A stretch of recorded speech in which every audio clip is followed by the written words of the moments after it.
Ako si Jerry Bognot, anak ko si Jerby. Ako po si Ruby Bognot, nanay ni Jerby. Ako po si Jervin Bognot. Ako po yung kapatid ni Jervin na bunso.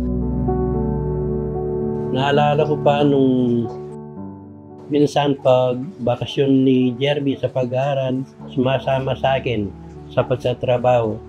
Kaya siguro natutunan niya yung pag-welding. Nakikita niya yung tatay niya sa pag-welding. Sabi niya, gusto ko rin matuto ng pag-welding para pag malaki na ako, matutulungan ko kayo ni tatay sa gastusin sa bahay, sa pag-aaral naming magkakapatid. Kaya nung nag-high school na siya, pag nagbabakasyon siya, sumasama siya sa tatay niya sa pagtatrabaho.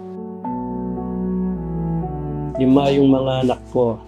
Napagtapos ko sila ng pag-aaral dahil sa pag-welding ko. Pangalawa sa panganay si Jerby, yung ate niya, babae. Pinanganak ko si Jerby sa Evacuation Center, 1992, panahon ng pinatubo. Siya ang unang anak na lalaki. Nung umalis yung panganay ko, 21 years old, kasi sabi niya, ma, mag-abroad ako kasi para mapaaral ko yung mga kapatid ko. First year high school pa lang ako noon. Then, medyo masakit na kailangan niya umalis, pero kasi kailangan yun para matulungan yung mga magulang ko sa pagpapaaral sa amin. Kasi 4 pa yung paaaralin ng mga magulang ko, kaya kailangan niya umalis. Nung nasa abroad na yung panganay ko, si Jerby naman ang tumayong pinakapanganay. Growing up po, siya po yung naging role model namin. Tapos, siya din po yung nagtatanggol sa akin pag may mga nangaapi sa akin. Kasi, lapitin ako ng mga bully, hindi ko alam bakit eh. Pero pag nagsumbong na ako sa kanya, agad niyang sabihin, sino yun, nasaan yun? Para, ayun, mapagsabihan niya, magawan niya ng paraan at makausap para tigilan ako ng mga taong yun. Nung maliit si Jerby, isa siyang tahimik na bata, hindi iyakin. Nasa kuna lang siya. Pag gutom siya, tsaka ako lang siya bibigyan ng pagkain. Hindi man siya kusang humihingi, kusa ko lang siyang pinapakain. Kasama niya yung ate niya sa kuna, naglalaro sila. Actually, sabi po magkakapatid, siya lang yung tanging nakamana sa tatay ko dun sa welding skills po niya. Kasi kami, iba-iba yung tinatahak naming trabaho ngayon. Marami siyang tinatanong kung anong ginawa namin, kung maghapon, ganun. Makulit nga lang, palaging tanong ng tanong. Kaya siguro ngayon, nahiligan yung pag-welding. Ngayon naman si Jerby, yung nag-apply sa Peloton, sabi niya, ma, napili ako.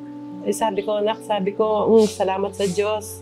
Sabi nga niya, gusto kong makaalis para masuportahan ko yung gamot ng tatay ko kasi nagme-maintenance yung tatay niya.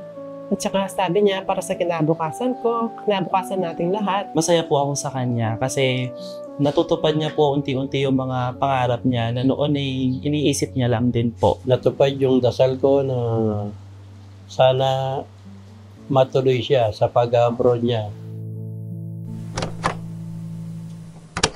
Ako po si Jerby Bognot. 7 years na po akong nag-welding.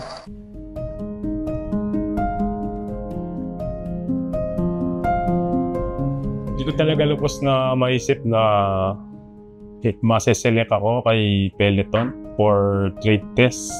5 kaming nakipag-trade test kay Peloton. Tapos ako yung naunang natapos sa mga task na binigay sa amin. Hindi ko alam kung tama ba yung ginawa ko or may mali. Siguro naging kumpiyansa lang din naman ako kasi matagal ko ng trabaho rin yung pag-welding. And then yung tatay ko is welder din. Siguro bigay niya rin yung tamang diskarte sa trabaho. Tsaka kung saan mas mabilis, mas magandang matapos yung trabaho. Nakwento ko din sa mga magulang ko na makikipag-trade test ako sa Peloton. Sinuportahan naman ako ng mga magulang ko. Binalita ako sa kanila na naselect ako. Ayun, tuwang-tuwa kami. Talagang kahit ako naman di makapaniwala na sa tagal ko na dito sa Pilipinas tapos first time kong mag-abroad. Sa pinakamalaking pagsubok sa aking buhay is yung pera dahil lumalaki na yung gastusin dito sa bahay. Tulad ng mga magulang ko, tumatanda na sila at kailangan na nila ng mga pambili ng mga gamot.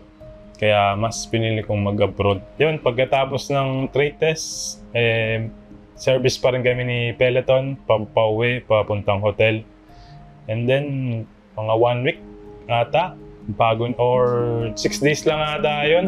May nag-chat na sa amin na may naselect na daw si employer sa mga nag-trade test. And then, mga pagkabasa ako nung chat, may tumawag na sa akin ng staff ni Peloton.